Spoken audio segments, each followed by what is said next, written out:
Hey, welcome back to Life with Al. I have my handy dandy 5 wishes with me, and I have to tell you, I have really been looking forward to doing this little video. One thing I really miss about hospice is doing educational workshops and seminars, and this was one of my favorite because I am passionate about making sure that their own personal wishes are honored towards the end of life. And if you're thinking that I'm nowhere near ready for that, like I said on my last video, none of us know what the future holds, and it's much wiser to do this way early when you're completely not stressed, not emotional, and can more objectively write down what you would want. And some of y'all may be thinking, okay, I really want my loved one to have this because it's more relevant for them now. Unfortunately, if a person already has Alzheimer's, unless they're in the very early stages, they're probably not competent enough to sign a legal document. However, what I did with my dad, I still went through the questions and in my mind, made a conscious effort to say, okay, what would my dad want? Not what I want, but what would he want, so we could still honor that. So, and before I get started, let me just say, my mom is doing pretty well. Pretty well is a relative term, but she's been napping a lot and more comfortable and not restless. But she's napping right now, but I have her monitor right there, and if she wakes up, I'm just going to stop this or pause it. I'll maybe doing multiple parts or even on different days. I don't think my goal is to keep this less than 15 minutes because typically when I would do this it would be like 45, but I'm not going to give near as many examples because I don't feel like most people have time for that. So if I stop abruptly, you will know my mama needs me, and she is definitely priority. So let's get started with 5 wishes. First of all, real briefly, I love the history of 5 wishes. It was done by Jim Towey. I think that's how you pronounce his name. Towey, Towey. Towey? Don't know. He actually worked with Mother Teresa for 12 years, and then he lived in one of her hospice houses for 12 months. For a solid year, he immersed himself among the dying so that he could truly understand their needs, their wants. He could really talk with them, get to know some of those that were able to communicate with him, and figuring out what was frustrating, what was good, and what would be helpful for other people working in end-of-life care to know. A year! I can't believe it.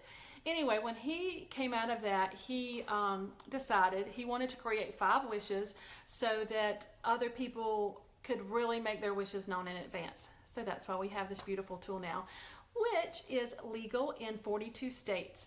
And even if it's not legal in your state, and those states are listed right on the inside there, I think it's still a good idea to have it because you could give it to your healthcare power of attorney and then they could advocate for what you wanted, even though the document itself would not be legal. And just so you know, each state kind of has different little nuances. Like, for example, in North and South Carolina, you have to have 2 witnesses and have it notarized. Most of the states, you don't have to have it notarized. You just have to have 2 witnesses. So anyway, you can find copies of this online at Aging with Dignity, agingwithdignity.org. And you can actually do it online, so you don't even have to have the paper copy. Okay, so wish 1 is the person I want to make care decision for me if I can't. So that's pretty obvious. That is your healthcare power of attorney.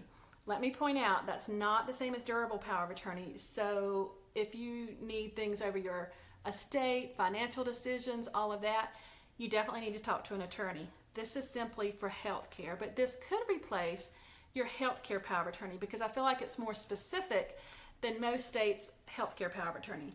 The only thing I'm going to point out with this, because I want to move on pretty quickly, is that you don't want that power of attorney to necessarily be your next of kin. In fact, sometimes that's the worst person you could choose because you want somebody who's going to be able to honor your wishes objectively, even if they strongly disagree. If I say I want to be a DNR, I don't want any heroic measures whatsoever, and I know that my spouse is emotional and they may at the last minute say, no, do everything possible. Clearly, I don't want to put this burden on them. So sometimes it's better, for an extended family member, a pastor, an attorney, somebody like that, to act as your power of attorney. And if you have this whole tool done, it should be fairly easy for them because you're going to have everything spelled out. It's just a matter of them making sure that this tool is being, your 5 wishes are being honored. So the second wish is my wish for the kind of medical treatment I want or don't want if you're completely incapacitated. And this is your living will. All 50 states have some form of a living will that are honored, and different states call them different things. I know in North and South Carolina, it's declaration for a desire for a natural death. So those are called different things, but this one I love because it's not just if you're, well, brain dead, to be blunt, but it addresses 3 different things: close to death, permanent and severe brain damage, or if you're in a coma and not expected to wake up or recover. And those have to be verified by a physician and a second healthcare provider. But the reason I really like this is if you're close to death. So, that would obviously be most relevant for people who have Alzheimer's. And it speaks to if you would want artificial nutrition, hydration, and exactly what you would want done if, if you could no longer speak for yourself. And one thing I also like that most DNRs, at least to my knowledge, don't have is the DNR. Now, you do still have to have a physician sign the do not resuscitate order in addition to this, but this specifies whether or not you would want that. And I think that is just so important because I know with my dad, he went to, we had to call 911 when he was having seizures. And when we got to, he wasn't on hospice yet. In fact, that was the catalyst for putting him on hospice. But when we got to the hospital and they asked me, is he a DNR? I had been in hospice like 10 years and I was still caught off guard. And I thought, I don't know. I don't want to give up too soon. What if? And I had a very wise chaplain who was there with me and not part of the hospital, but actually a friend who was with hospice. And she said, you have to think about, are you bringing him back to life or are you bringing him back to die? And I thought, she's right. I would be prolonging his death, not prolonging his life. So if y'all are wrestling with guilt over that hard decision, just know that that's something to consider. One time I was shadowing a hospice medical director, and he was having a conversation with the family because we knew this patient desperately needed to be a DNR. Out of control pain, miserable. It was not a good death.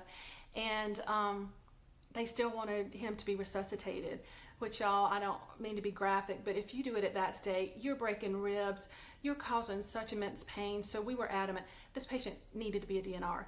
And the physician really had a beautiful conversation with this family about how DNR, originally the intent was, when it was first used, was with drowning victims. You drown, you do CPR, you get the water out, and you resuscitate them because it's a well person. And then later it started being used on cardiac patients. Somebody who would otherwise be relatively healthy, for some reason they have some type of cardiac event, stop breathing, you bring them back to life. It was never intended to be used on terminally ill patients where you're bringing them back to death.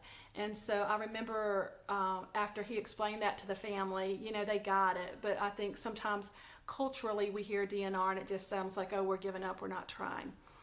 I said I was going to do this quick. I may have lied. So anyway, that's just wish 2. Okay, so wish 3, 4, and 5 are really specific to the personal, spiritual, and emotional desires that you may have. And so I love wish 3, which is my wish for how comfortable I want to be. And I will tell you, to me, this is a no-brainer. I would say, give me all the morphine I can have, give me all the pain medication, give me whatever feel-good medicine, stuff my mouth with chocolate, make me comfortable, have my music playing, give me lotion massages, all of that, yes, yes, yes. So if that's the type of person you are, you go down and you just leave it as is because you cross out things you don't want. But I will tell you, some of these, I've been shocked that a lot of patients don't want. And I have to hand it to our greatest generation, those World War II veterans. And I don't want to stereotype, but my experience when I had a lot of them on my caseload, they would typically scratch out the one that says, I do not want to be in pain. I want my doctor to give me enough medication to relieve my pain, even if it means I will sleep more than I would otherwise. And they say, okay, I'm going to be out of my mind. Absolutely not. I would rather be awake and uncomfortable and in pain and be able to spend time with my family. which, I get, and I guess it depends on the level of pain, and that's something that you could specify. I think with Alzheimer's, unless they have other diagnosis, like my mom with her arthritis, but if it's only Alzheimer's, typically pain is not an issue at end of life. In fact, anxiety and restlessness, a lot of patients honestly do get the terminal restlessness. So I think you could also relate it to that. Would you want to be medicated with some type of relaxing agent, whatever that would be, maybe lorazepam, Ativan, to where you really, are sleeping? And again, I've told my family, absolutely. But again, I'm the one that first contraction, I wanted an epidural. So that's something very personal. But some of these, like if you would want religious readings read, if you would want to have your favorite music played, I would specify what that music is. I know with my dad, someone gave him a CD that was just relaxing music, and I thought, my dad really was never into that. You pay him a little Conway Twitty or a little old time country, he would have liked that more. But just try to think about what that person would want. Wish 4 is, and I am kind of going through these quickly, so there's a whole list of things of what you would want there that you would look at. Obviously, I'm not touching on every single one. But wish 4, my wish for how I want people to treat me. And this is an important one because I think it's easy, well, honestly, with wish 3 and 4, for us to project what we would want onto the person who's at the end of their life. For example, one time I was working at a hospice house and I worked really hard. He was a homeless gentleman who came in. I could not locate his family anywhere. The hospital had transferred him to us rather. And I just thought it was awful that he was going to die alone. And one of the hospice creeds is, no one should ever die alone. And so I lined up volunteers to be with him around the clock when he was imminent. We call them vigil volunteers. Wonderful people who simply sit and give their presence. Well, one day I heard a ruckus out in the hallway in front of his room. So I went out, and it was actually his sister who had found out that he was there. And she had been living in Florida, got there. Anyway, she was livid, and she said, "What is going on? There's a strange woman in there. She's holding his hand. She's reading the Bible to him." And so I explained to her that, I could not locate her, so we had volunteers. And she said, he was a hermit his whole life. And then after that, he was homeless, after he lost his house. She said he never liked being around people. Do you think he would want a stranger holding his hand reading to him? Slap in the face. I was like, okay, I'm projecting what I would want onto what he would want. And honestly, at that point, he seemed like he was struggling to let go. And in hindsight, he was probably struggling because that is not what he wanted. And so I was glad, that she found him, and that then we could pull those volunteers out and he could just have a peaceful, solitary passing. So, I don't think it's true that no one should die alone. I think if that's your preference to have someone there, then that's what, should obviously happen. So that whole point is make sure you're honoring what the person wants, not what you would want. I had another lady, I thought it was comforting to hold her hand. She didn't think so. And her daughter walked in and she's like, I didn't mean to, don't be offended that my mom jerked her hand away, like you had cooties or something. She said that, she just doesn't like to be touched. So just keep those in mind, because with wish 4, it talks about those things. If you would want to have numerous visitors in your home, if you would want friends called in at that time, if you want people by your bedside praying, if you want to die at home, if that's possible, things like that are listed there. And when you think about having visitors, I know with my mom, I'm very happy that she has so many close friends and family that want to visit, and she wants that right now, I think. With my dad, he really could not express to us what he wanted, and in hindsight, there were some people I wish that we would not have let visit, because I don't know, this may sound rude, but some people just have a morbid curiosity about what death looks like when someone's actively dying.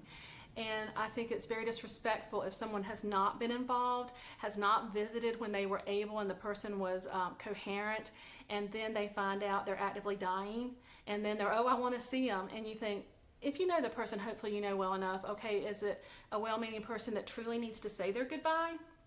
Or is it somebody that just has more of a curiosity? And I think at this point, I guess I'm older and hopefully a little wiser. I will be selective when we get to the very end with my mom, who is able to come in at that point. But those are just some thoughts. Wish 5 is my wish for what I want my loved ones to know. It talks about just really what you want your family to know as far as what your legacy is. But it has a list of things, just statements, you know, like I wish to have my family and friends know that I love them. I wish to be forgiven for times I hurt my family. So a lot of them are just affirming statements that are there, you know, that I can't imagine anybody crossing those out. But then it also has things with if you would want traditional burial, if you would want cremated, if you would want cremation, and if so, what would you want done with those ashes? I love this statement. I wish for my family and friends to look at my dying as a time of personal growth for everyone, including me. This will help me live a meaningful life in my final days. Isn't that beautiful? So I think about that with my mom, and I think that's truly what she's doing. There's also a statement, if anyone asks how I want to be remembered, please say the following.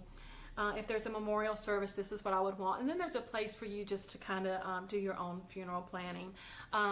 There was not enough room here for me to write everything I wanted.